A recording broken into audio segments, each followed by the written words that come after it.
Députée Madame Marion Maréchal Le Pen, je vous le rappelle, pour 2 minutes, s'il vous plaît.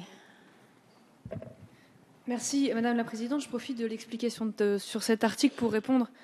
aussi à Monsieur le Ministre, puisque Monsieur le Ministre tout à l'heure nous a apporté un certain nombre de garanties orales sur le fait que ce texte ne permettrait pas la surveillance des opposants aux politiques. J'en prends acte et j'aimerais pouvoir vous faire confiance, mais je préférerais des garanties législatives.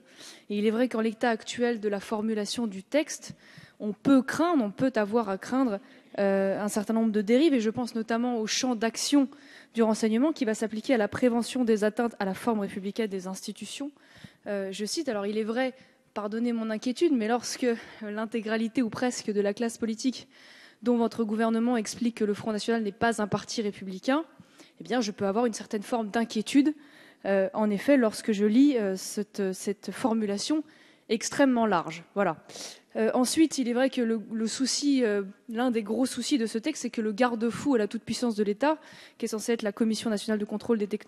techniques du renseignement, est ça se voit, une commission fantoche, voilà, qui en réalité donne un vernis de contrôle au risque d'abus et de dérives, mais dont la composition est assez contestable, puisque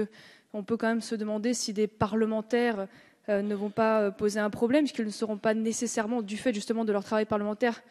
en permanence disponibles, et donc de ce fait-là ne pourront pas forcément répondre à la nécessité de saisine d'urgence. Et puis surtout, elle n'a aucun pouvoir de contrainte, et le Premier ministre ne se voit même pas contraint de lui communiquer toute partie des rapports d'inspection du service. Enfin,